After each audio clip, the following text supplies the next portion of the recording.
Bueno, buenos días, bienvenidos a la segunda clase de gestión de personas. Hoy día vamos a profundizar un poco más lo que vimos en la primera clase del lunes respecto a los subsistemas y qué se hace en cada uno de los procesos de gestión de recursos humanos. Y también vamos a empezar a avanzar con lo que tiene que ver con la evaluación formativa de la semana, con el formato del descriptor de cargo que ayer dejé disponible en el aula virtual. ¿Ya? Entonces hoy día vamos a hacer esas dos cosas. Vamos a profundizar un poco más en las actividades que están dentro de cada uno de los procesos de recursos humanos que fuimos los que revisamos el día lunes, y al finalizar la clase vamos a revisar no completo el documento del descriptor de cargo, y vamos a ver la mitad porque es bastante extenso, pero la idea es que podamos avanzar con eso y en el fondo yo les pueda ir graficando cómo se debe ir completando ese documento, ¿ya? Para ello le había pedido el día lunes que pudieran investigar respecto a algún cargo que fuera de su interés para levantar información, y esa información que ustedes levantaron tenemos que empezar a traspasarla a ese formato del descriptor de cargo que, como les digo, está disponible en el aula virtual de taller, ¿ya? Entonces, eso es lo que nosotros vamos a trabajar el día de hoy.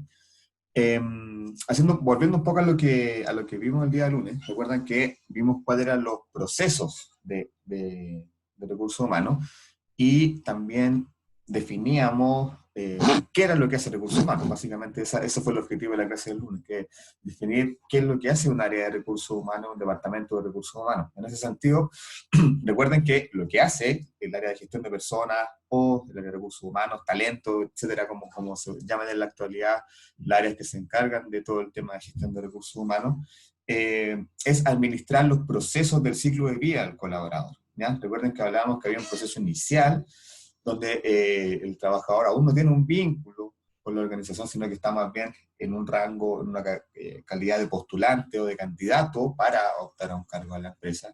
Y desde ahí ya empieza el vínculo con el área de recursos humanos. Y obviamente todo el proceso de ingreso que tiene que estar regido y obviamente orientado por la legislación laboral, en este caso en Chile el Código del Trabajo, si en el mundo privado y así en el mundo estatal el Estatuto Administrativo. También es parte de recursos humanos y obviamente tiene que seguir el reglamento, como les digo, sea público o privado, para poder establecer en términos jurídicos cuáles son los compromisos de cada parte al momento de firmar un contrato de trabajo, ¿ya? Y posteriormente viene todo el proceso de mantención, que son las actividades que realiza el área de personas para, por una parte, compensar, cuidar, desarrollar y evaluar también el desempeño del colaborador. Ya, todos esos procesos que están alojados mientras el colaborador está en la organización, en la mantención. Y los procesos de salida, que también obviamente son gestionados por el área de personas, el área de recursos humanos, al igual que el inicio, bajo la ley, bajo el reglamento, dependiendo del tipo de cláusula que se está aplicando para definir el término del contrato, toda esa parte legal y toda la parte de pago de finiquito y obligaciones legales que tiene el empleador que pagar al trabajador cuando finaliza un contrato, también recae obviamente en el área de recursos humanos, ¿ya? Entonces, básicamente, ¿qué es lo que hace un área de recursos humanos? Administra y gestiona los distintos procesos de personas al interior de la organización, ¿ya?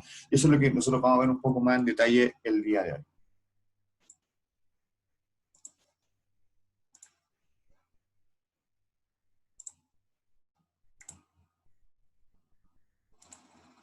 Recuerden que las presentaciones de estos días también están alojadas en el aula virtual, en formato NIRCO, ¿ya? Para que los puedan revisar.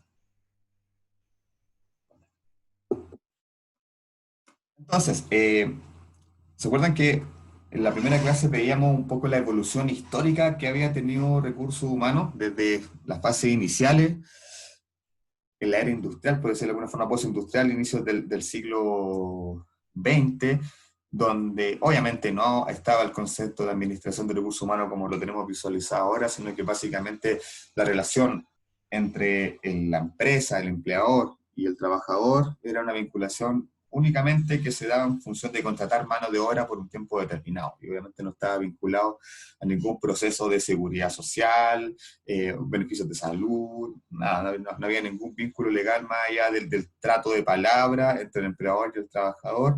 Pero obviamente después de eso, en la medida que ya después de los años 50 la administración obviamente se va posicionando en la empresa y la empresa ya empiezan a organizarse, estructurarse organizacionalmente en función de distintos procesos, de distintos departamentos, y ahí nace recursos humanos como tal, ¿ya? Pero con una visión en ese tiempo en que precisamente las personas eran un recurso más de la organización, ¿ya? Tenían esa lógica, solamente funcional. Las personas venían, entregaban su trabajo, eh, pero mayormente no se veía al trabajador en sí como un socio estratégico de la persona. Y eso es lo que sí prima ahora como paradigma en la gestión de personas, ¿ya?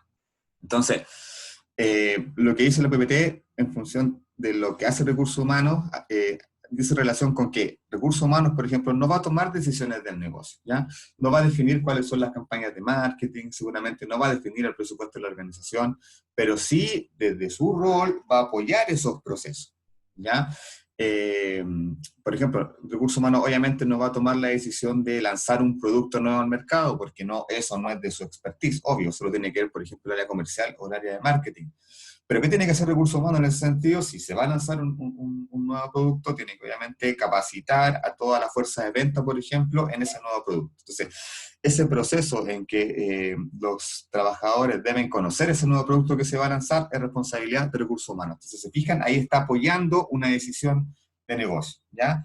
Si hay que contratar nuevos vendedores, por ejemplo, para ese producto nuevo, ¿qué hay que hacer? Levantar un proceso de selección y buscar personas que tengan el perfil de venta para ese nuevo producto, ¿ya? Entonces, se fijan, son procesos que desde la gestión de personas apoyan finalmente lo central, lo que tiene que ver con el negocio en sí, ¿ya? Entonces, ese es el paradigma con que actualmente las empresas visualizan al recurso humano. Ya no es un área administrativa que administra los contratos, que controla el horario, no tiene ese rol, sino que ya tiene un rol más estratégico que en el fondo, desde sus procesos, desde todos estos procesos que nosotros hemos visto, apoyan el negocio en sí, ¿ya?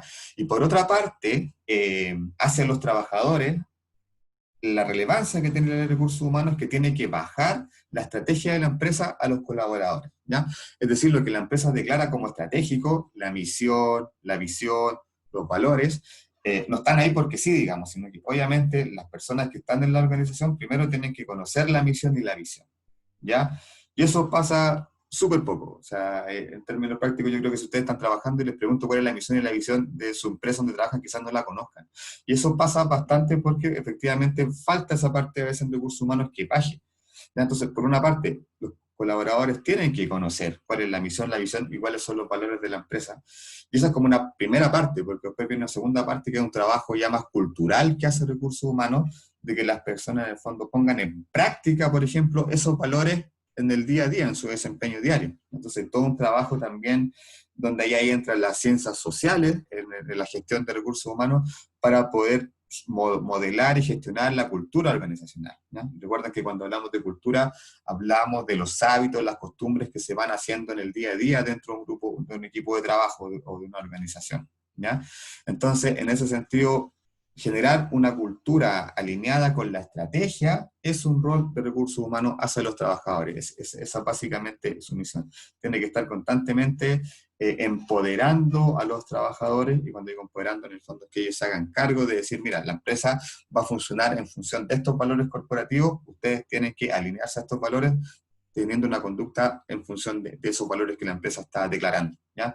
Entonces, por una parte, apoya a la empresa desde sus procesos para todo lo que tiene que ver con el negocio, pero hacia los trabajadores lo que hacen en el fondo es bajar esa misma estrategia y transformarla en cultura para que en el fondo los trabajadores modifiquen su comportamiento, porque finalmente una transformación cultural, cuando hablamos de un concepto que en recursos humanos se utiliza bastante, que es la gestión del cambio, se habla precisamente de generar cambios culturales, es decir, cambiar la forma de hacer las cosas, de no hacer las cosas como se hacían antes, sino que de hacerlas de una forma nueva. Entonces, generalmente cuando las empresas cambian su estrategia, ¿qué tiene que hacer recursos humanos? Cambiar la cultura de la empresa. Entonces ahí se hacen capacitaciones, talleres, reuniones con equipos, y una serie de actividades en el fondo para ir bajando esta estrategia a los trabajadores, ¿ya? Entonces, ahí tenemos como el rol de recursos humanos hacia la empresa y hacia los trabajadores a nivel de su función estratégica, ¿ya? Recuerden que estamos hablando ya de que recursos humanos tiene un rol estratégico, no solo administrativo, sino que es estratégico, ¿ya?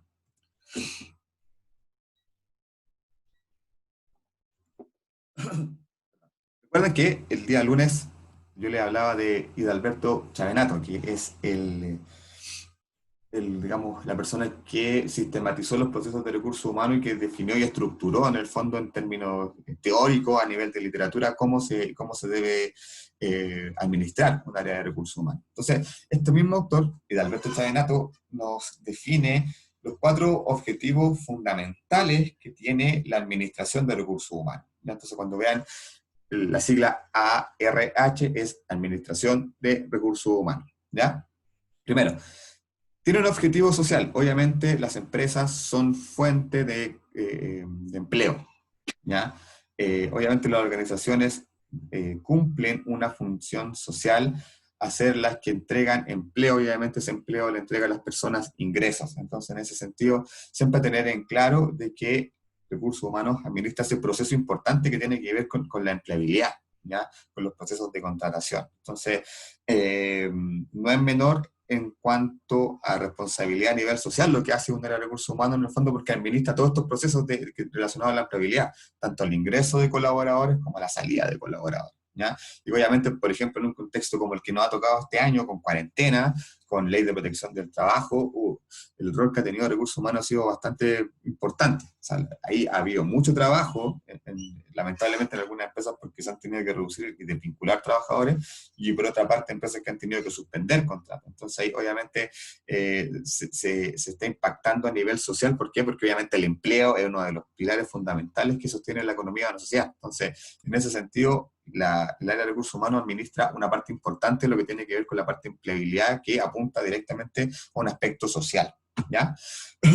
Por otra parte, están los objetivos corporativos, lo que hablábamos recién. O sea, el área de recursos humanos pasa a ser un mediador entre la empresa y los colaboradores, ¿ya? Para que por una parte los colaboradores estén alineados a la empresa, ¿ya? A la estrategia, pero por otra parte también tiene que estar alineado con los trabajadores en el sentido de poder diagnosticar ciertas situaciones que tienen que mejorar. ¿Ya? Siempre es importante como siempre tener una visión hacia los dos lados. De alguna forma, en términos como más coloquiales, eh, como más de lenguaje y sentido común, se dice mucho que recursos humanos como el jamón del sándwich, ¿ya? Porque está al medio, ¿ya? Está por una parte, tiene que estar alineado hacia la empresa, con todo lo que tiene que ver con la estrategia, pero por otra parte también tiene que estar alineado a los trabajadores, ¿cierto? Escuchando, levantando y gestionando todas esas cosas que los trabajadores definen como que son que se deben mejorar, ¿ya? Entonces, por ejemplo, ahí hay ciertos procesos como la encuesta de clima que deben hacer las organizaciones idealmente una vez al año, donde a todos los trabajadores se les pregunta por distintos aspectos, ¿ya? Y básicamente lo que se busca en esos tipos de encuestas es saber si el trabajador está satisfecho o no, ¿ya? Entonces, ese tipo de procesos obviamente están alineados más hacia los trabajadores, a levantar información relevante y decir a la empresa, mira, aquí nos están diciendo que quizás podemos tener un problema, ¿ya? Entonces, en ese sentido, es importante que el área de recursos humanos siempre esté alineado hacia los dos lados, hacia la estrategia, pero también siempre hacia los colaboradores, ¿ya? Porque, como les digo, de alguna forma está en el medio, justo en el medio de ambos procesos, y su rol es vincular a los trabajadores con la empresa, y que exista obviamente comunicación, y que exista diálogo, y que si hay alguna situación que sea necesario que la empresa sepa levantar desde los trabajadores, también ese proceso se dé. ¿Ya? Entonces, eso es importante, digamos, con los objetivos corporativos que tiene recursos humanos. ¿Ya? Por otra parte, tiene objetivos absolutamente funcionales, que es contratar a las personas, mantenerlas, remunerarlas, etcétera. O sea, todo lo que tiene que ver con los procesos funcionales de tener a la persona. Entonces, acá, en esta parte de los objetivos funcionales, están todos los procesos de mantención, ¿ya? La contratación, los beneficios, los planes de motivación, bienestar, etcétera. ¿Ya? Y por último, y que es súper importante, entregar a cada colaborador la posibilidad de cumplir sus objetivos personales al interior de la organización. ¿Ya? En general, cualquier persona, nosotros mismos, cuando buscamos un trabajo, vamos a quizás valorar empresas que nos den las opciones de crecimiento, ¿cierto? Más que buscar una empresa que nos dé la opción de entrar solamente a un cargo y quedarnos ahí, ¿ya? Creo que nadie busca hacer un mismo trabajo siempre. Generalmente uno por un tema de crecimiento va a querer, obviamente, tener la posibilidad de desarrollarse al interior de la empresa. Entonces también recursos humanos tiene que ser clave en eso. ¿Ya? Tiene que generar espacio para que los trabajadores que tengan un buen desempeño, que estén comprometidos, que estén motivados con la empresa, tengan la posibilidad de crecer, ¿ya? Porque si esos espacios no existen, vamos a tener mucha rotación de personal, ¿ya? Porque un trabajador que ya después de un tiempo lleva desarrollando una misma labor, obviamente la rutina a veces puede afectar su motivación y va a querer hacer otra cosa. Si la empresa no le da esa opción, ¿qué va a hacer? Se va a ir, ¿ya? Y recuerden que uno de los objetivos fundamentales de la gestión de personas tiene que ver con la contratación a largo plazo, ¿ya? De las personas, de mantener a la persona lo mayor tiempo en la organización, ¿ya? No solo por efectos de retenerlo, sino que también por un tema de costo-beneficio, ¿ya?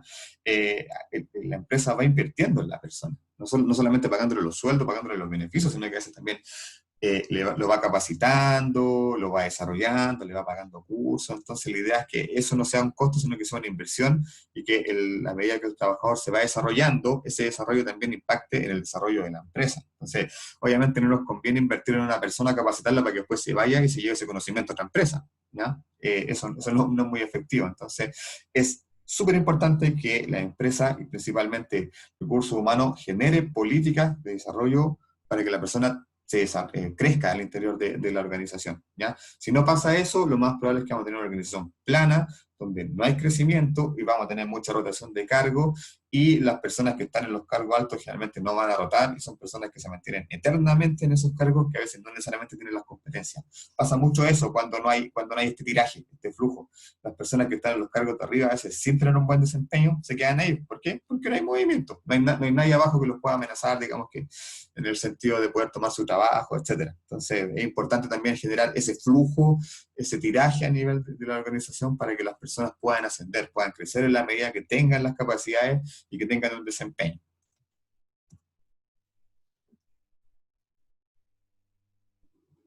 Ya. Ahora vamos a entrar a lo que tiene que ver con los subsistemas de la administración de recursos humanos. Recuerden que estos subsistemas están asociados a distintos procesos que tienen que ver con el reclutamiento, la selección, la contratación, los beneficios, la compensación, el desarrollo y la auditoría. Entonces, en detalle, ¿cómo se estructura el primer proceso de obtención, alimentación o provisión? Que es la etapa en que nosotros estamos buscando el talento en el mercado y lo estamos incorporando a la empresa, ¿ya? Y esto parte desde el reclutamiento y termina en el proceso de inducción, ¿ya? Cuando hablamos de reclutamiento, hablamos de la primera fase inicial. ¿Cuándo se inicia un proceso de reclutamiento? Cuando nosotros en primera instancia definimos el perfil del cargo, ¿ya? No podemos salir a buscar al mercado, y en general cualquier cosa, no podemos salir a buscar algo que no sabemos qué es, ¿cierto? Y a veces, más allá del nombre del cargo, obviamente tenemos que darle una estructura a ese cargo, tenemos que darle responsabilidades, tenemos que darle un perfil de estudios, tenemos que pedirle una experiencia previa. Entonces, ese proceso de crear el perfil de cargo es el proceso inicial del proceso de reclutamiento, y que es lo que vamos a hacer nosotros a contar de hoy día, que empezar a llenar el formato del descriptor de cargo, ¿ya? Entonces, como les digo, la primera instancia con que se inicia el proceso de reclutamiento tiene que ver con definir el perfil del cargo, ¿ya? Porque obviamente tenemos que tener claro qué vamos a ir a buscar, porque si no tenemos claro qué competencias necesitamos en el cargo, lo más probable es que quizás contratemos a una persona que no tenga las competencias que el cargo requiere. Entonces, toda esa estructuración de las competencias, las habilidades, los conocimientos técnicos que tiene que tener la persona es el proceso que inicia el proceso de reclutamiento, ¿ya? Una vez que tenemos este perfil de cargo, o sea, ya sabemos, tenemos esta foto de lo que tenemos que seguir a buscar, ¿qué hacemos? Precisamente salimos a buscar a los candidatos que se acerquen a este perfil que nosotros tenemos, ¿ya? Entonces, principalmente lo que se hace es hacer públicas los anuncios de búsqueda. Lo que más se utiliza son los portales de empleo. Trabajando.com, Laborum, CompuTrabajo, Indeed, Chile Trabajo, etc. Hay una serie, pero sin duda, trabajando en la bolsa más grande, creo que tiene cerca de 8 millones de currículum alojados en su base de currículum. Laborum también tiene como cerca de 5 millones de currículum. Ya las otras bolsas son mucho más pequeñas. Generalmente las que más se utilizan son Trabajando y Laborum, ¿ya? Y a través de esas plataformas y a través de redes sociales, a través de LinkedIn, por ejemplo, se hace público esto, ¿ya? El objetivo del reclutamiento tiene que ver con captar, contar, reclutar, como dice la palabra en sí, una cantidad suficiente de candidatos que nos permitan pasar a la siguiente etapa, que es el proceso de selección, ¿ya? Si no tenemos un proceso de reclutamiento bueno, no vamos a poder pasar al siguiente proceso de selección. ¿Por qué? Porque no vamos a tener los candidatos para poder seleccionarlos, para evaluarlos, ¿ya? Entonces, en ese sentido, en el reclutamiento hay que velar por dos cosas: cantidad y perfil.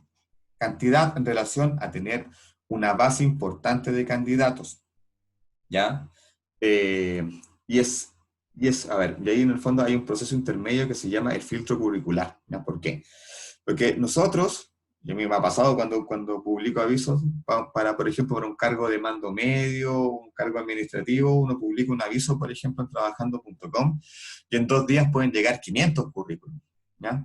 ¿Podemos entrevistar a 500 personas? Imposible. Y también lo más probable es que esos 500 candidatos, quizás el 90% no se acerque al perfil que nosotros estamos buscando. Entonces, ahí hay un proceso intermedio que es el filtro curricular. De toda la base de candidatos que nosotros recibimos, tenemos que obviamente seleccionar a los que se acerquen más al perfil que nosotros tenemos. Y a los que no, nos dejamos aparte, no participan del proceso, ¿ya? Entonces, por ejemplo, si estamos buscando supongamos, un jefe de recursos humanos, tenemos 500 candidatos que postularon al cargo, tenemos que obviamente filtrar esos candidatos y dejar aproximadamente que son unos 10 que pasen al proceso de selección, ¿no? Como les digo, es imposible poder entrevistar a todos y hay que hacer un filtro, porque obviamente cuando uno hace un proceso de reclutamiento van a llegar personas que sí cumplen el perfil, pero también van a llegar otras personas que no cumplen el perfil, o pueden llegar personas que sí cumplan el perfil, pero que sus expectativas van a ser distintas a lo que nosotros le podemos ofrecer, que también hay que hacer un filtro ahí, ¿ya? O sea, podemos estar buscando un jefe de recursos humanos, por ejemplo, y la persona puede tener mucha experiencia, puede tener un posgrado en recursos humanos, pero sus expectativas de resto son más altas de lo que la empresa le ofrece. ¿Conviene contratarlo? No. ¿Por qué? ¿Tiene el perfil? Sí. ¿Va a ser una buena pega? Sí. ¿Pero qué sensación va a tener ese trabajador? De que va a estar trabajando por menos plata de la que merece ganar. Entonces se va a ir, o va a trabajar desmotivado y va a estar ahí mientras encuentre otra opción, y cuando encuentre otra empresa que se le pague más, se va a ir. Entonces también todos esos criterios de filtro hay que aplicarlo en esta instancia, ¿ya? Con respecto al perfil y con respecto también a la motivación. Es importante hacer un filtro respecto a las expectativas. No tiene sentido pasar al proceso de selección un candidato que sabemos que tiene unas expectativas más altas de las que nosotros le podemos pagar, ¿ya? Porque lo más seguro es que el candidato, al conocer la oferta económica, no tome la oferta, se retire del proceso. O puede que tome el trabajo, pero va a estar un tiempo y se va a ir. Entonces, no es lo que buscamos, ¿ya? Ese es el objetivo del reclutamiento, en el fondo: contar con una buena cantidad de candidatos que tengan el perfil y que estén dentro de lo que nosotros le podemos ofrecer como empresa, ¿ya? Posteriormente, viene el proceso de selección de personas como tal, ¿ya? Que es donde a estos candidatos que ya preseleccionamos, que filtramos, por lo menos en su currículum, los conocemos personalmente. Entonces acá vienen las entrevistas, ¿ya? Dependiendo del cargo puede ser una entrevista, 2 entrevistas, y en algunos casos a mí me ha tocado ir como a 6, 7 entrevistas para un proceso, y uno se va entrevistando con distintas personas. Ya obviamente va a depender del tipo de cargo y del tipo de empresa también, ¿ya? Pero en esta etapa donde se dan todo este proceso de entrevistas, que no solamente son entrevistas laborales, sino que en muchos casos pueden ser entrevistas psicológicas, pueden ser entrevistas por competencia. Cada uno de estos tipos de entrevistas los vamos a ver la próxima semana, porque obviamente no hay un tipo de entrevista, hay varios tipos de entrevistas, ¿ya? Y en esta fase también es donde se aplican los test, las evaluaciones laborales, psicológicas, etcétera. E incluso cuando el trabajo requiere de ciertas características físicas, se hacen pruebas, ¿ya? O sea, obviamente la ley, en términos de discriminación, para algunas cosas, por ejemplo, restringe el uso de pruebas médicas, pero para algunos trabajos sí, obviamente es necesario que la persona pase por una evaluación médica. Pensando, por ejemplo, en la minería, ¿ya? Una persona con claustrofobia, lo más probable es que no pueda trabajar al interior de una mina, ¿ya? O una persona con vértigo quizás no pueda hacer un trabajo en altura. Entonces, en algunas instancias particulares, cuando así lo requiere y el cargo implica ciertas características físicas, también se aplican, obviamente, pruebas de este tipo para definir al candidato más idóneo, ¿ya? Entonces, todo ese proceso donde el candidato pasa por distintas fases de entrevistas, de evaluaciones físicas, psicológicas, etcétera, es el proceso de selección, ¿ya? Y se va estructurando, como les digo, dependiendo de la naturaleza del cargo. Si es un cargo masivo, que requieren un poco tiempo para reclutar, lo más probable es que sea solamente una entrevista, quizá algún test proyectivo y listo, se acabó el proceso de selección. Pero si están buscando un cargo que factura, quizás ya sean 3, 4 entrevistas, una entrevista psicológica, alguna evaluación, alguna aplicación de prueba, etcétera. Entonces ahí obviamente los procesos pueden ser más largos, ¿ya? Todo lo que es reclutamiento y selección, como les digo, lo vamos a ver la próxima semana en detalle. Una vez que ya tenemos seleccionado al candidato, o sea, ya lo reclutamos, lo seleccionamos, lo tenemos definido, lo tenemos ya notificado de que es la persona que está a cargo, viene todo el proceso de contratación, ¿ya? Aquí ya, como les decía hace un rato, entran factores legales. El proceso de contratación en Chile obviamente está regido por el Código del Trabajo, en el caso de las empresas privadas, o el Estatuto Administrativo, en el caso de las empresas públicas, ¿ya? Acá nos vamos a enfocar en lo que tiene que ver con el mundo privado, y generalmente el mayor empleador que hay en el mercado laboral en Chile. Hay 3 tipos de contratos que se le pueden aplicar a un trabajador. ¿Ya? Hay otros más, pero que se rigen por la ley de servicios transitorios y la ley de subcontratos, que eso es un punto aparte, ¿ya? Pero con respecto a un contrato, digamos, estándar de trabajo, eh, está la opción de a un trabajador nuevo contratarlo a plazo fijo o contratarlo a un plazo indefinido, ¿ya? Por lo general, las empresas optan por un trabajador nuevo a contratarlo por un plazo fijo, ¿ya? ¿Por qué creen ustedes que las empresas contratan a plazo fijo en primera instancia?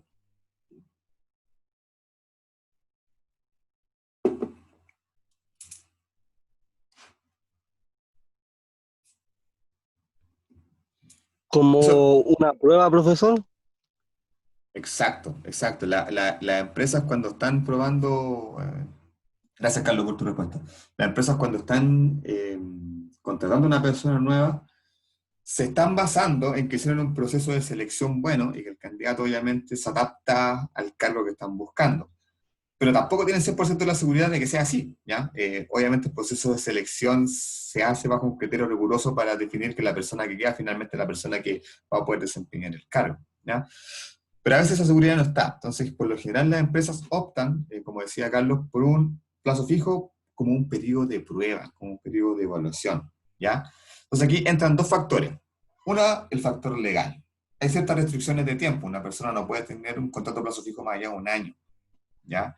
Por lo general lo que hacen las empresas, la persona llega a estar 6 meses a plazo fijo, ¿ya? Generalmente se le hace un contrato de 3 meses, después se le hace un anexo por 3 meses más, y ahí el empleador tiene que definir, no le renuevo contrato, y solamente le pago las vacaciones que tiene acumulado la fecha, o lo paso a contrato indefinido, ¿ya?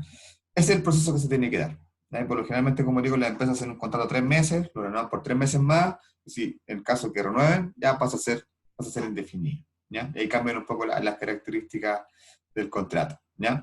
Eh, con respecto a lo que tiene que ver con la inserción laboral, la psicología laboral también señala que en general un trabajador se va a adaptar a un puesto de trabajo en un periodo de 6 meses, ¿ya? 6 meses es más o menos lo que toma una persona para conocer al 100% cuáles son sus cargos. Entonces, en función de eso, muchas empresas definen el mismo plazo como el tiempo de prueba, ¿ya? Porque se supone que al 6.º mes una persona recién alcanza a manejar el 100% de sus funciones. Eso viene como de estudios desde la psicología clínica. Entonces, en base a ese criterio, por lo general, la persona está en un plazo fijo máximo de 6 meses, ¿ya? Después pasa a un contrato indefinido. ¿Cuál es la diferencia? Al pasar al contrato indefinido uno empieza a acumular antigüedad laboral, ¿ya? Muchas empresas tienen sujeto su beneficio solamente cuando la persona pasa al contrato indefinido. Cuando está a plazo fijo quizás no recibe beneficio, ¿ya? Pero cuando pasa al plazo indefinido ya empieza a recibir los beneficios de la empresa, ¿ya? Y obviamente también aumentan algunos beneficios que el empleador tiene que pagar, ¿ya? Y el trabajador también tiene que empezar a pagar algunos beneficios. Ya, por ejemplo, el seguro de cesantía, mientras el trabajador está a plazo fijo, lo paga solamente el empleador. Pero cuando el trabajador pasa a plazo indefinido, el trabajador también empieza a pagar una parte de su sueldo, que es el 0,4. Es bastante poco, pero generalmente, si se fijan, si le ha pasado cuando ustedes pasan a contrato indefinido, a veces su sueldo baja un poquito, que tiene que ver por eso, porque ustedes empiezan también a cotizar en el AFC, en el seguro de cesantía, ¿ya?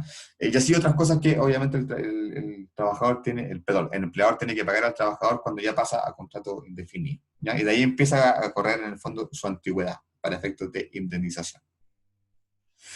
Y por último también hay otro tipo de contrato que es por obra y faena, que es un poco distinto, porque este contrato por obra y faena no es ni de plazo fijo, no es ni de plazo indefinido, sino que en el fondo principalmente se utiliza en la construcción, ¿ya? Porque en la construcción generalmente se sabe cuándo se va a empezar a trabajar, pero no se sabe cuándo se va a terminar. Entonces, no pueden otorgarle una fecha de término a ese contrato. Entonces, ¿qué se hace? Se dice que el contrato termina cuando la obra termina, ¿ya? O sea, hay una fecha de inicio, no hay una fecha de término, como sí lo tiene, por ejemplo, el contrato a plazo fijo, pero lo que señala este tipo de contrato es que la relación laboral termina cuando la obra termine, ¿ya? Ahora, también hay ciertas limitaciones. Una persona o un trabajador no puede estar más de 2 años con un contrato por obra o faena, ¿ya? Y se puede renovar solo una vez, ¿ya? Eso en general es lo que tiene que ver con la parte de contrato. La parte legal, contractual y la redacción de contratos también lo vamos a ver en detalle. Y en general todo lo que vamos a ver hoy día es lo que vamos a ver las próximas semanas, pero obviamente ya más en detalle. Y por último, una vez que tenemos contratado al trabajador, el último proceso para ingresar a la organización es la inducción, ¿ya? ¿En qué consiste la inducción? La inducción es el proceso de capacitación inicial, ¿ya? Obviamente, una persona nueva que está seleccionada no puede llegar a ingresar y ponerse a trabajar. Es, es ilógico que pase eso, a pesar de que algunas empresas lo hacen, pero no debe ser así, ¿ya? Obviamente, toda persona que ingresa a un trabajo nuevo tiene que pasar por un proceso de inducción, ¿ya? Y esa inducción, obviamente, no solo va en que conozca qué es lo que tiene que hacer en términos técnicos, sino que tiene que ser que conozca la empresa, ¿ya? ¿Quién está a cargo de este proceso? Recursos humanos, ¿ya? Tiene dos responsabilidades recursos humanos en este ámbito de la inducción. Por una parte, tiene que hacer la inducción a la empresa, ¿ya? Entonces, en ese sentido, ¿qué tiene que mostrarlo? ¿Qué tiene que, en el fondo, qué conocimientos tiene que entregarle al recurso humano al trabajador nuevo? La empresa. La historia, qué hace, cuál es su mercado, cuáles son su estructura organizacional, cuáles son sus clientes, etc. ¿Ya? Eso por una parte. Otra parte fundamental que es de este proceso para el área de recursos humanos tiene que ver con seguridad. Todo trabajador, por ley, de acuerdo a la ley 16.744, tiene que pasar por un proceso de inducción de seguridad, donde el empleador tiene la obligación de darle a conocer cuáles son los riesgos que tiene la labor que el trabajador va a desempeñar, ¿ya? Eso se llama derecho a saber. Eso tiene que estar firmado en una carpeta, cosa que si alguna vez el trabajador tiene un accidente o llega a la mutual, a fiscalizar, y no encuentra que algún trabajador tiene estos documentos, lo más probable es que la empresa tenga una multa. Porque como les digo, de acuerdo a la ley, es obligación al inicio del contrato que la empresa capacite a sus trabajadores en los riesgos que tiene el desempeño de las funciones. Eso tiene que estar alojado también dentro del proceso de inducción, ¿ya? Y por otra parte, está la inducción que hace referencia al cargo, que obviamente recursos humanos no es el responsable de hacerla, de gestionarla en sí, pero sí es el encargado de coordinarla, ¿ya? Porque obviamente, por ejemplo, si estamos buscando una persona del área de tecnología, no lo podemos nosotros decir qué tiene que hacer, porque no somos expertos, ¿ya? Sí lo tiene que hacer su jefe, entonces hay que hacer recursos humanos, coordina reuniones con sus jefes, con sus pares en el fondo, para que se vaya un poco induciendo al equipo de trabajo y también a sus funciones más técnicas, ¿ya? Entonces, el proceso de inducción tiene estas dos visiones, como una inducción a la empresa, ¿ya? En general, para que el trabajador conozca la empresa en todos sus ámbitos, en términos de infraestructura, cuáles son los horarios, si tiene casino, cuáles son los horarios de almuerzo, etcétera. Todo lo reglamentario también, y lo que tiene que ver con la parte de seguridad.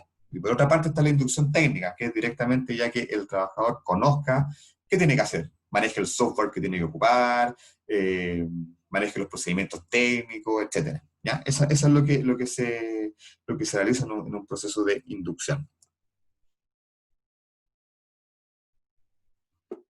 Respecto al proceso de mantención, que es cuando obviamente ya el trabajador está en la organización, ya tenemos el contrato y está desempeñando sus funciones, eh, hay varios procesos, ¿ya? El más importante es el de remuneraciones. Obviamente el de más importante porque todos trabajamos por un sueldo, ¿ya? Pero no es lo único, ¿ya? Obviamente dentro de este proceso de remuneraciones hay otros beneficios que están asociados, ¿ya? Eh, Como ustedes saben, vamos a conocer ahora, el empleador tiene que pagar ciertos beneficios al colaborador que son legales.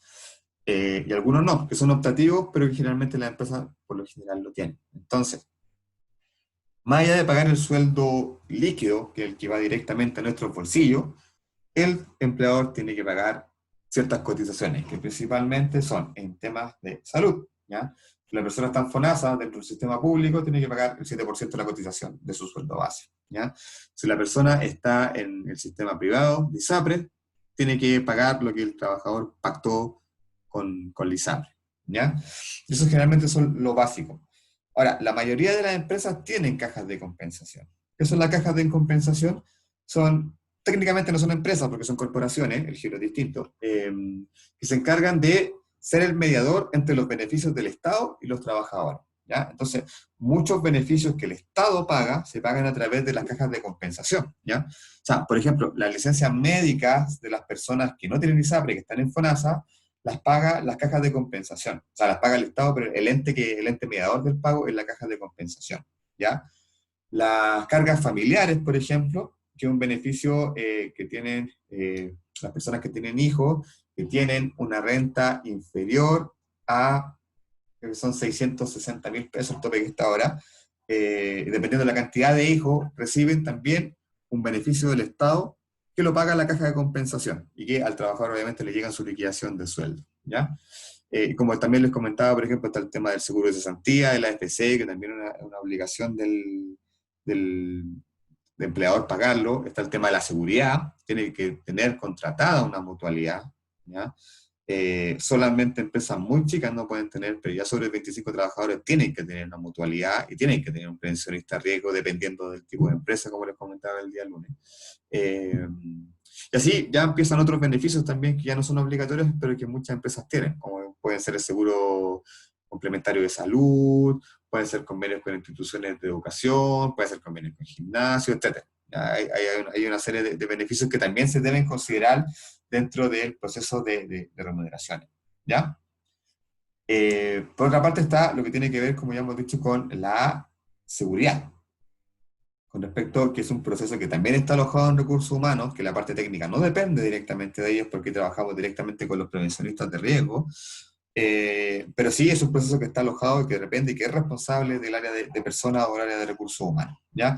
Y que por una parte, como les decía, tiene que cada vez que ingresa un trabajador, darle esta charla DAS, derecho a saber, para que el colaborador conozca cuáles son los riesgos asociados a la ejecución de sus funciones. Pero por otra parte, cuando el trabajador ya pasa por este proceso de inducción, tenemos que velar por una parte por la seguridad física y por la seguridad psicológica del trabajador, ¿ya? En esos dos aspectos trabajamos con estos socios externos que generalmente son las mutualidades, que como les digo son la H, la Mutual de Seguridad, el IST, que son los más grandes, que en el fondo nos prestan ese servicio. El empleador le paga un porcentaje por cada trabajador para que, por una parte, si el trabajador tiene, por ejemplo, algún tipo de accidente de trabajo o de trayecto, esté cubierto por el seguro y los hospitales de estas mutualidades le puedan prestar un servicio gratuito, ¿ya? En la medida que el trabajo, o sea, perdón, en la medida que el accidente haya sido, como les digo, en el trabajo o en el trayecto al trabajo, ¿ya? Pero también hay otros servicios que prestan estas mutualidades que tienen que ver con capacitaciones, talleres, precisamente cuando hay situaciones de riesgo, ¿ya?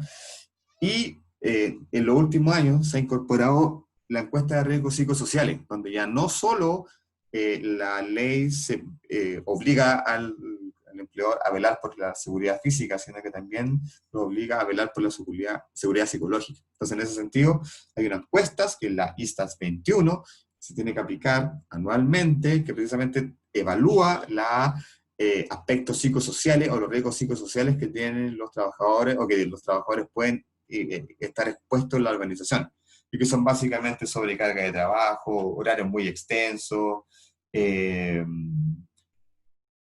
mucho estrés, tipo de las relaciones con las jefaturas no pueden ser las mejores, etcétera. Cualquier tipo de situación, acoso, etcétera. Cualquier tipo de situación que esta encuesta arroje, o sea, si por ejemplo una empresa tiene malos resultados en la empresa, tiene que obviamente presentar estos resultados a la H y la H le va a decir, ya, ¿cómo va a hacer para remediar esto? Y tiene que trabajar en un plan de acción, ¿ya? Y eso es un trabajo que se hace en conjunto con la mutualidad. O sea, en la medida que esta encuesta arroje que efectivamente, por ejemplo, hay harto estrés en la organización, ¿qué hay que hacer? hay que trabajar en un plan para reducir el estrés. Y ese plan es fiscalizado, en este caso por la mutualidad. Y por último, están las relaciones con sindicatos, que generalmente se llama relaciones laborales cuando está alojado como un área dentro de la empresa. No todas las empresas tienen sindicatos, ¿ya? De hecho, la menor parte de las empresas tienen sindicatos, ¿ya? Pero ya una empresa de 25 trabajadores arriba puede tener sindicato. Eh, por lo general hay una visión negativa hacia el sindicato, por eso por lo general no hay sindicato, pero sí las empresas grandes tienen, ¿ya? Las empresas grandes casi todas tienen sindicato, y en muchos casos tienen más de un sindicato, ¿ya? Básicamente el rol del sindicato tiene que ver con equiparar la capacidad de negociación, ¿ya? O sea, es decir, no solamente el empleador puede definir de manera unilateral cuáles son los beneficios, cuáles son los bonos, o vaya a quitar algún beneficio, eso no lo puede hacer. El sindicato en el fondo como aglutina, digamos, a los trabajadores y los posiciona con un poder de negociación más alto del que tienen, obviamente, individualmente. O sea, un empleador negociando, o sea, perdón, un trabajador negociando con el empleador tiene cero poder de negociación, pero 1000 trabajadores negociando con un empleador, obviamente tienen mucho mayor poder de negociación. Entonces, realmente desde esa lógica nacen los sindicatos, desde la lógica de poder negociar colectivamente ciertos beneficios. Entonces, cuando hay sindicatos, hay contratos colectivos. Todos nosotros cuando entramos a un trabajo tenemos un contrato de trabajo individual, ¿ya? Pero si nosotros estamos en una empresa con sindicato y firmamos, somos parte de la negociación colectiva, también firmamos un contrato que es colectivo, que es para todos, ¿ya? Y que esos contratos colectivos generalmente son los que incluyen y definen cuáles son los beneficios que va a entregar la empresa. Y como les digo, el rol ahí es de negociación principalmente del sindicato, de generar una instancia paritaria para que con el mismo poder de negociación, trabajadores como empleadores definan cuáles son los beneficios que la empresa va a entregar, ¿ya?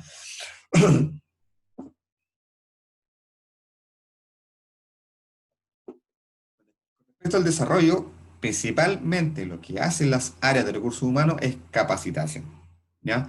Es la herramienta que más se utiliza. Y que obviamente parte con un proceso de definición de cuáles son las brechas que tienen los colaboradores en la actualidad, ¿ya?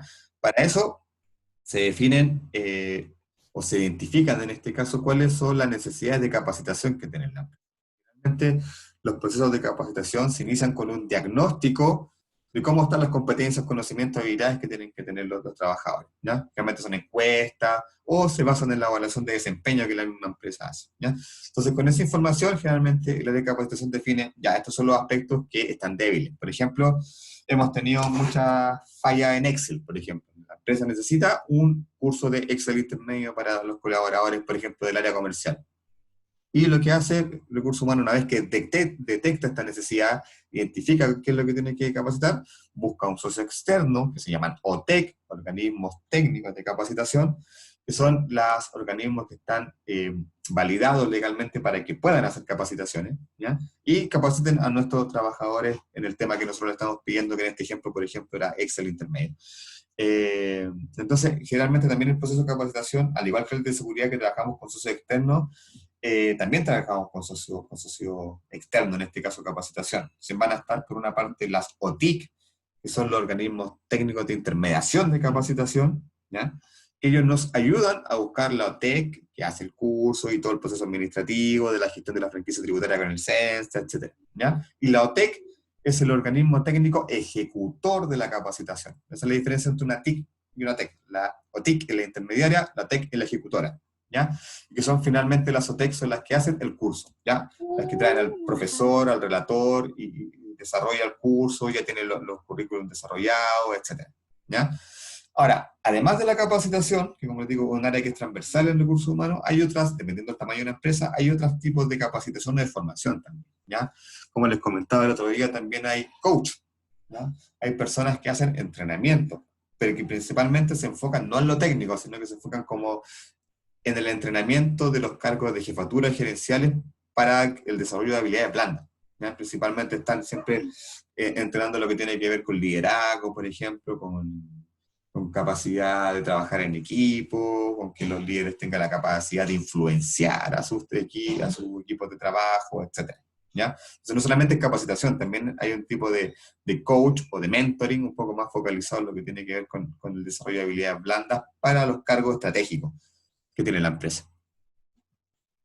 Y por último, a la fase de seguimiento y de control. ¿ya? Por una parte, como yo les decía, toda la parte normativa, legal, en términos de, eh, ¿cómo decirlo?, normar la conducta de los trabajadores, es responsabilidad de recursos humanos. Entonces, ¿quién redacta el reglamento interno de higiene y seguridad? Recursos humanos. ¿Quién vela porque ese reglamento interno de higiene y seguridad se cumpla? Recursos humanos. ¿Ya? En algunas empresas, además de este reglamento interno, tienen otros códigos. ¿Ya? Por ejemplo, tienen el código de conducta. También es muy frecuente que las empresas tengan un código de conducta que en el fondo da como los mínimos éticos para que la persona se comporte al interior de la organización. ¿Ya? Y hay algunas empresas que ya entran un poco más al detalle y hacen políticas. ¿Ya? O sea, políticas para... Y cuando hablamos de políticas tiene que ver en el fondo con el paso a paso, con procedimental, por ejemplo, cómo se deben mantener las relaciones al interior de la organización. Obviamente eso va dependiendo del tamaño de la organización, pero por lo general y por ley toda empresa tiene que tener un reglamento interno de higiene y seguridad. Y como les digo, el encargado de velar por el cumplimiento de ese reglamento es recursos humanos.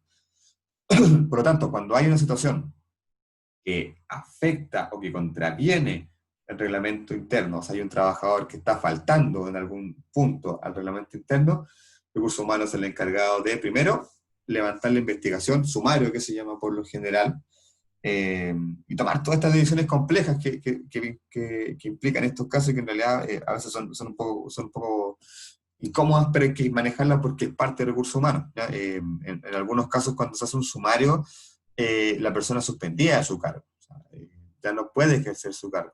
No es que se le deje pagar el sueldo, pero por lo menos no puede ir a la empresa a desempeñar su cargo mientras esté haciendo este inventario, perdón, este sumario, que generalmente lo tiene que hacer recursos humanos. En la medida que este sumario arroje evidencia que efectivamente el trabajador cometió una falta, tiene que tomar la acción correspondiente. ¿Ya? Eso también es parte de recursos humanos. Entonces también este seguimiento, control, auditoría, vigilancia en el fondo que se cumplan los códigos de conducta de la organización, también es una responsabilidad de recursos humanos. ¿Ya? Y por otro lado también está todo el tema que yo les comentaba de la auditoría, por esta función que tiene el área de gestión de personas, que es administrar documentos que son de las personas que son documentos legales. Entonces, obviamente tiene que haber una auditoría permanente para ver si es que estamos al día con toda la documentación, ¿ya? Porque siempre hay que contar con la documentación que nos pide, en este caso la inspección del trabajo, al día de los colaboradores. ¿Ya? Con el caso de tener algún requerimiento, alguna emergencia, alguna contingencia, tengamos los documentos a mano y para poder responder y no nos pongamos situaciones que eventualmente puedan terminar en alguna sanción o multa para la empresa. ¿Ya?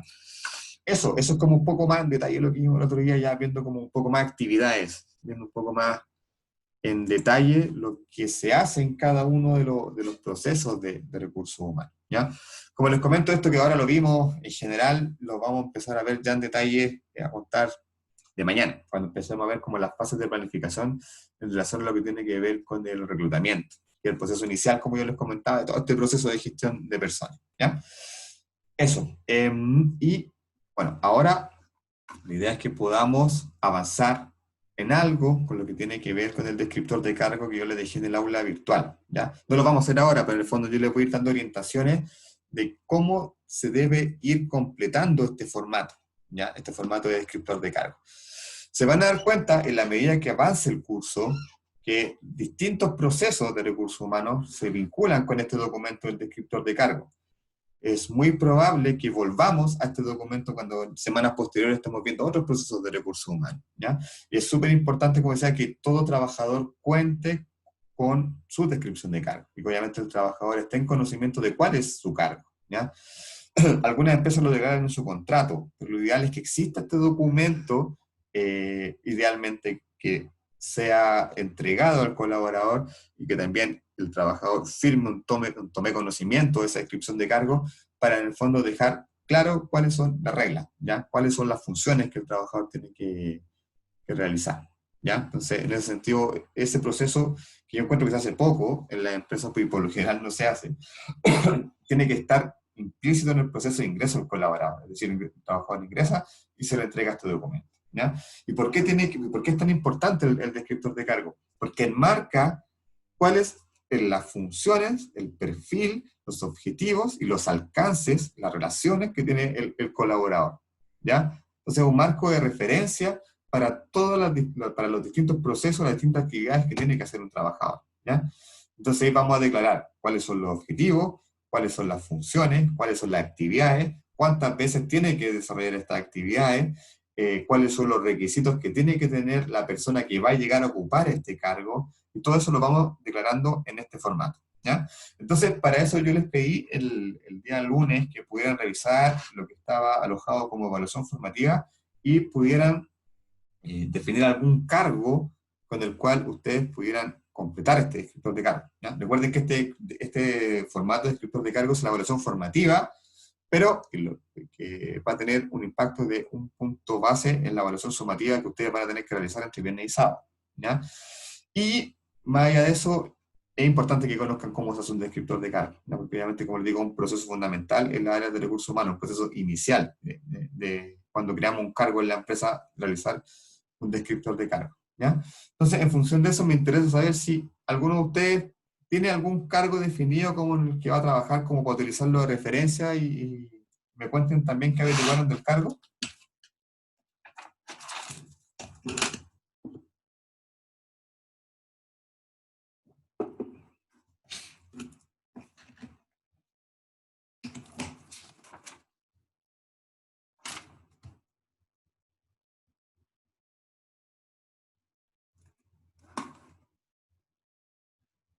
Ya, chicos, recuerden hacer la actividad que tienen que investigar un cargo, porque con esa información del cargo que yo les pedí, que era, en el fondo, definir un cargo, que ojalá no sea básico, no sea operativo, sino que sea como administrativo hacia arriba, que es un poco más complejo, y no solo el cargo, sino que también identificar cuáles son las rentas aproximadas que está pagando el mercado para el cargo, y cuáles son los requisitos, las competencias, las especificaciones que pide el cargo, ¿verdad? Entonces, vean que si no lo han hecho, lo hagan, porque tienen que levantar información que, como les dije, la pueden encontrar en los portales de trabajo, ¿ya? En Laborum o en trabajando.com, ustedes ingresan, buscar, ponen el nombre del cargo que ustedes quieren buscar y le van a aparecer las ofertas. En esa oferta, ustedes van a encontrar la información que necesitan en el fondo para poder hacer un descriptor de cargo. Generalmente así lo hacemos cuando nos toca redactar un descriptor de cargo de un cargo que para nosotros es nuevo y que no conocemos. Nos vamos al mercado a ver, ¿ya?, cuánto están ofreciendo, qué es lo que están pidiendo, y en función de lo que pide el mercado uno empieza a construir este formato de descripción de cargo, ¿ya? Denme un segundo que voy a compartir para que podamos revisarlo, por lo menos la fase inicial de lo que se hace cuando hacemos un descriptor de cargo.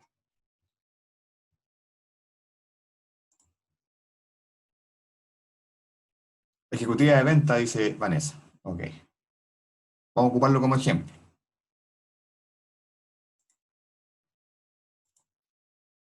Ya, este es el formato del descriptor de cargo que, como les dije, está en el aula virtual, ¿ya? Es un documento bastante extenso, así que no lo vamos a ver hoy día completo, ya lo vamos a ver entre hoy y mañana. Hoy día vamos a ver más que nada con la primera parte que tiene que ver con la parte descriptiva. Primero, la primera parte siempre de un descriptor de cargo tiene que ver con la identificación del cargo. Así, aquí solamente describimos cuáles son aspectos generales del cargo. Todavía no estamos a construirlo, sino que vamos a definir aspectos generales, pero que obviamente son importantes que podamos manejar.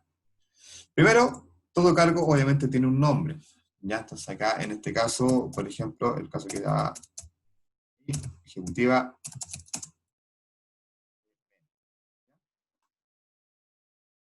Cuando hablamos de unidad o área, es decir, en qué área organizacional está alojado el cargo, ¿ya? Entonces, por ejemplo, si estamos hablando de un cargo de ventas, va a estar en el área de ventas o en el área comercial. Si hablamos de, por ejemplo, un generalista de recursos humanos, está en el área de recursos humanos. Eso es lo que se debe indicar acá. Posteriormente, el cargo del jefe directo. Si un ejecutivo de ventas, ¿ya?, obviamente un cargo más bien operativo, más bien funcional, entonces debe tener seguramente a cargo una persona que depende de él. Y si un ejecutivo, lo más probable es que no tenga un jefe, sino que quizás dependa de un supervisor o un coordinador de ventas, ¿ya?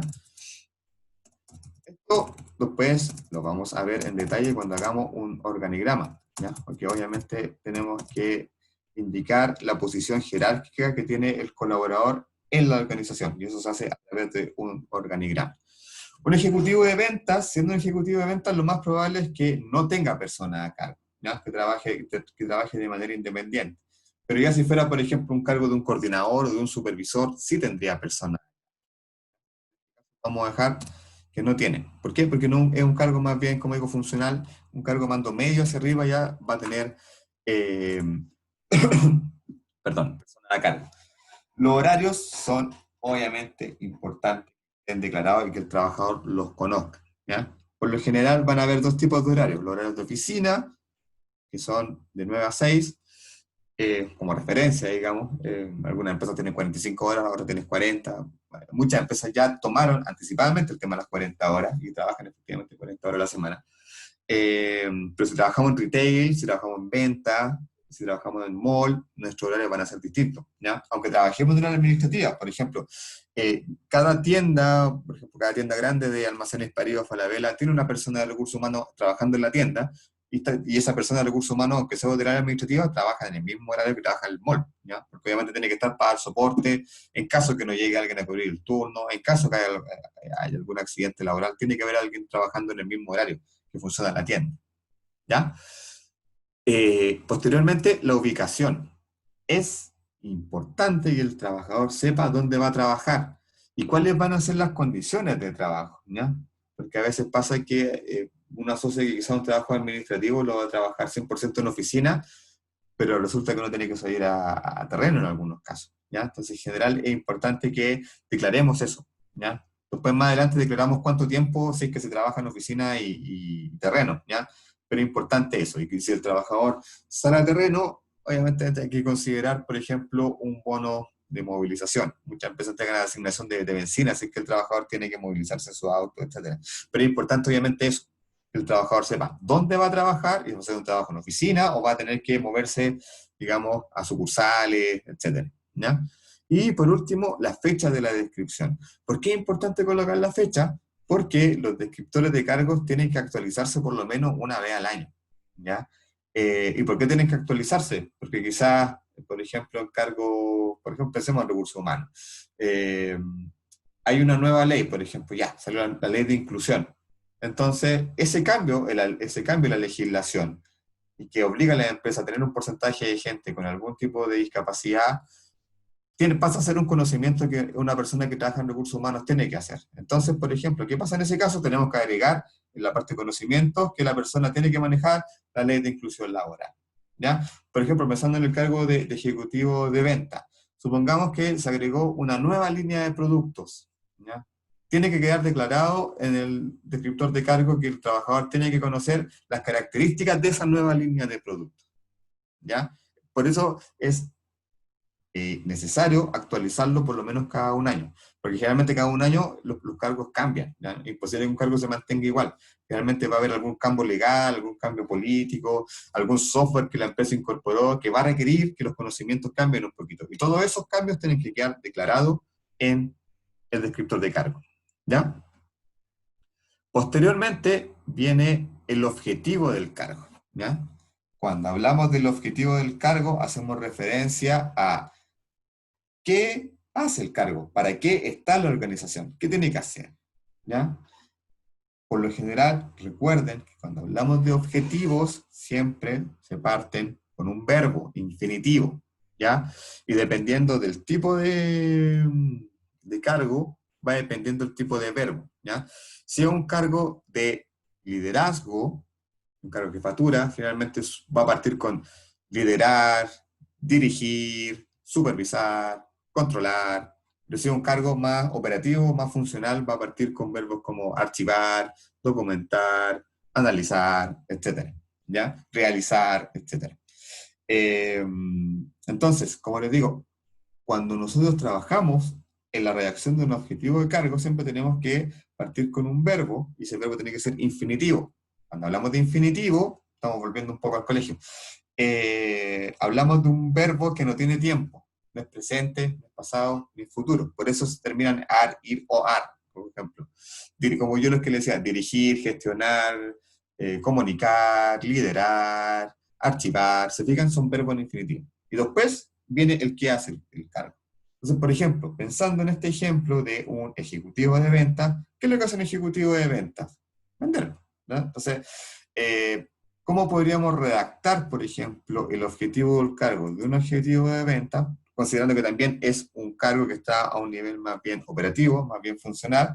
Podría ser, esto es un ejemplo solamente, gestionar los procesos de venta de cliente. ¿Ya? Este es un ejemplo muy general de cómo se debe redactar un objetivo. ¿Ya? Obviamente esto es muy general, tiene muy poco contenido, la idea es que ustedes puedan trabajar un poquito más, pero es la forma. O sea, siempre partir, como les digo, con un verbo infinitivo, indique qué va a ser el cargo y posteriormente detallar la acción que el trabajador tiene que hacer. Entonces, en este caso, para un ejecutivo de venta es gestionar los procesos de venta y atención al cliente. ¿Ya? Como les digo, un ejemplo muy, muy general, pero esa es la línea. Verbo más acción. Posteriormente vienen las funciones. ¿Ya? Cuando hablamos de funciones, hablamos de qué es lo que tiene que hacer el colaborador. ¿Ya? Pero estamos hablando a nivel general. ¿Ya? Porque después esas funciones las vamos a transformar en actividades, es decir, en acciones concretas que cumplen esa función. Y esas actividades, posteriormente, le vamos a dar una frecuencia, es decir, cuántas veces el trabajador tiene que hacer esa actividad en un cierto tiempo. ¿Ya? Entonces, por ejemplo, supongamos que acá, siguiendo con el mismo ejemplo del ejecutivo de venta, colocamos que una función fundamental, por ejemplo, puede ser administrar el sistema de cajas. ¿Ya? Porque generalmente las personas que venden también tienen que estar a cargo de la caja. Entonces, la función en general es administrar el sistema de cajas. Esa es la función. Entonces, para pasar a la actividad, ¿qué tenemos que hacer? Tenemos que responder a la pregunta, ¿qué hace el trabajador para administrar el sistema de cajas en este caso? Entonces, por ejemplo,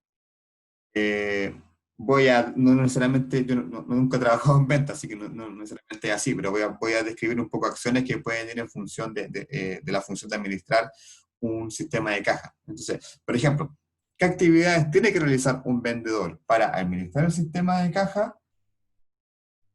Realizar cuadratura inicial. Eso quiere decir que llega en la mañana y tiene que ver cuánta plata tiene en la caja. ¿Ya? Después, ¿qué otra cosa tiene que hacer? Ingresar todas las ventas del día. ¿Ya? Obviamente todas las ventas que él va haciendo las tiene que ir registrando en la caja y entregándole la boleta a los clientes, ¿cierto? Y por último, cierre y cuadratura puede ser. ¿Ya? Cuando termine el día, ¿qué tiene que hacer? Revisar la caja, contar cuánta plata es y si le calzan el fondo con las mismas ventas que él realizó durante el día. ¿Ya? Entonces se fijan que estas tres actividades pasan a cumplir la función de administrar el sistema de caja. ¿Ya? Entonces, posteriormente, después de que ya tenemos las actividades definidas, vamos a definir la frecuencia de cada una de estas actividades. ¿Ya? Entonces, por ejemplo, realizar la cuadratura inicial, eso lo tiene que hacer una vez al día, ¿cierto? ¿Por qué? Porque lo hace cuando llega. ¿No? Una vez al día. ¿Ya? Ingresar todas las ventas del día. Obviamente la frecuencia va a ser cuando pase, o sea, cuando, esto generalmente se redacta así, cuando sea necesario. En este caso, obviamente, cada vez que hay una venta, el trabajador va a tener que ingresar esa venta al sistema de carga. ¿Ya? ¿Y cuántas veces va a tener que hacer un cierre de cuadratura? Una vez al día. ¿Ya? Y esto se tiene que hacer por todas las funciones que el cargo tiene. ¿No? Entonces aquí la idea es que vean cómo desde una función que es administrar el sistema de caja, la desglosamos en actividades, ¿cierto? La cuadratura, ingresar las ventas y cierre de cuadratura. Estas tres actividades hacen que el trabajador cumpla la función de administrar el sistema de caja.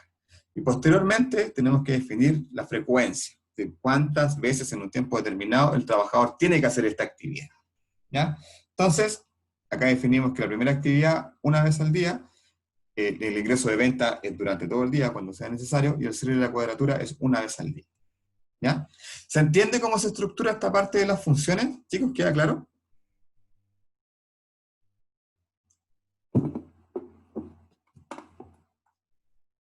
Sí, profe. Ok.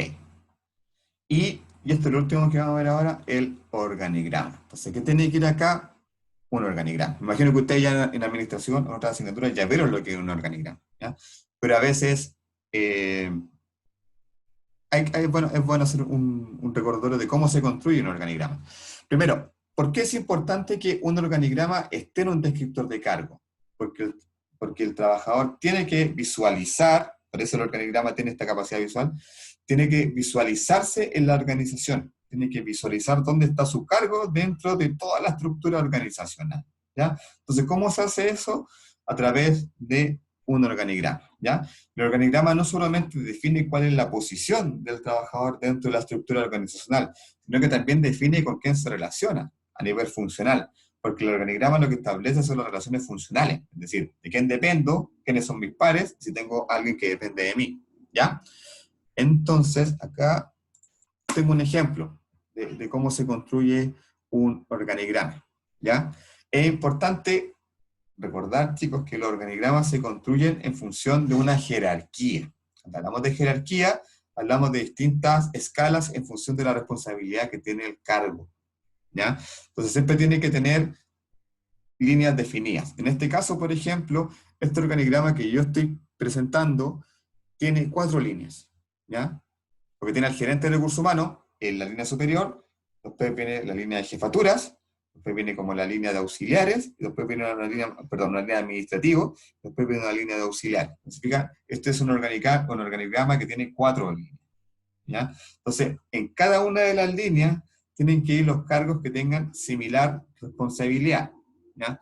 Que es un error súper común que se comete a veces, de colocar todos los cargos de una misma línea, que por ejemplo tienen a un jefe y tienen a un administrativo en la misma línea. Eso no puede pasar, porque si yo lo veo así, entiendo que todos los que están en esa misma línea tienen la misma responsabilidad. Por lo tanto, tienen sueldos similares, tienen beneficios similares y tienen un nivel de decisión similar, ¿ya? Entonces es importante eso. Cada una de las líneas se establecen en función del nivel de responsabilidad, ¿ya? Entonces, acá, ¿cuál es lo importante, como les digo? Uno, establecer la jerarquía. ¿Cuántas líneas estamentales tiene la empresa? ¿Ya? En este caso puntual estamos hablando de de un área de recursos humanos, ¿ya? Dependiendo del tamaño de la empresa, es qué tipo de organigrama vamos a colocar. Si es una empresa chica, una empresa pequeña, que no tiene muchos trabajadores, podemos colocar en el descriptor de cargo el organigrama de toda la empresa, ¿ya? Pero si es una empresa gigante, obviamente la empresa grande multinacional, el organigrama es enorme, ¿ya? No es necesario que lo coloquemos ahí, porque obviamente el trabajador se va a ver una cosita así dentro de un organigrama gigante. Entonces, ¿qué se recomienda ahí? Hacer esto, por ejemplo, colocar solamente el organigrama del área, cosa que el trabajador se identifique dónde está dentro del área. Entonces, dependiendo, como les digo, del tamaño de la empresa, es sí, colocamos el organigrama general de la empresa, y si la empresa es muy grande, solamente detallamos el área donde va a participar el colaborador, ¿ya? Es importante, como les digo, tener claro eso, y por otra parte tener claro que se estructura en función de líneas que tienen que ver jerárquicamente con el nivel de decisión y responsabilidad que tiene el cargo. Entonces, si se fijan, en este caso está el gerente de recursos humanos, después viene la línea de jefes, que si se fijan, los jefes o los nombres de los cargos van en función de cada uno de los procesos de recursos humanos que hemos visto, ¿cierto? Jefe de reclutamiento y selección, capacitación, contratación, nómina, higiene y seguridad, ¿ya? Después viene una tercera línea, que son auxiliares de reclutamiento, auxiliares de selección, que pueden ser en este caso asistentes también. En el caso de capacitación están los profesores, los relatores, los capacitadores, y en el caso de contratación, nómina, ya están los que son más administrativos, ¿ya? Y por último está la línea auxiliar, que son las personas que prestan un servicio más de asistente, ¿ya? Eso, mañana continuamos con el resto del proceso o del formato del descriptor de cargo, ¿ya? la idea es que ojalá puedan avanzar de aquí a mañana con lo que llevamos. Primero, definir el cargo, completar la descripción del cargo, definir el objetivo, un par de funciones. Yo les pido por lo menos que tengan unas 2 o 3 funciones que, como lo vimos acá, que después las desglosen en actividad y después las pasen a frecuencia. Y por último, un pequeño organigrama para que puedan estructurar y definir dónde está la persona dentro de la organización, ¿ya? Recuerden que esta evaluación junto con la sumativa las pueden entregar hasta el día sábado, ¿ya? La evaluación sumativa yo la voy a dejar disponible, el cuestionario lo voy a dejar disponible el día viernes a mediodía, abierto hasta el sábado a mediodía, y el formato del descriptor de cargos lo dejé hasta el sábado a las 23:59, así que tienen hasta el sábado en la noche para que lo puedan entregar. Ok, Luz, no te preocupes. Ahí voy a subir después la clase al aula virtual, ¿ya? Eso, chicos, dudas, consultas con respecto a lo que vimos hoy, con respecto a la evaluación formativa.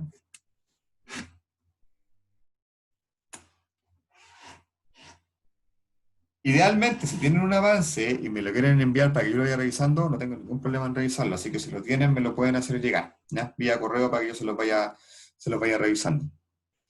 Eso, chicos. Lo voy a dejar mi correo en el chat, ¿ya?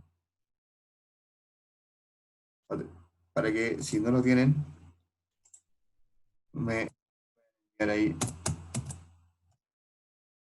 y llevan avanzado, ¿ya?